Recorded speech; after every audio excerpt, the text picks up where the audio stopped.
যথাযথ সম্ভাষণ। আমি ধন্যবাদ জানাতে চাই সাধক পত্রিকার কর্ণধার সুশান্ত মোহন চট্টোপাধ্যায় দাদা। উনি এখানে আসার জন্য আমাদের আমন্ত্রণ জানাই।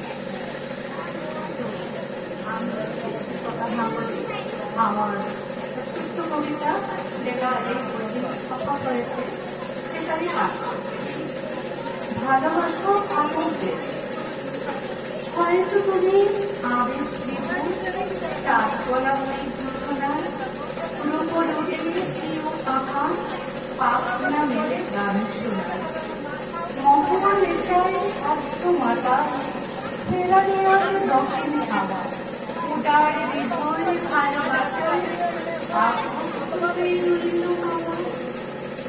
কথারা ধীরে প্রস্তাবী বিষাদ মাকে রোজ নোনা জলের যাপন কথা কেউ রাখে না খোঁজ।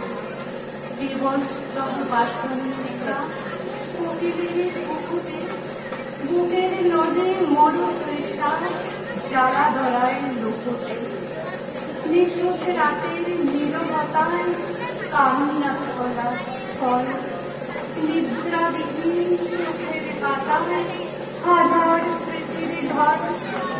সাত বিকেলের কোমল মায়া লালুক হাসনুহানায় ভালোবাসা থাকুক দেশে মনের ঠিকানায়।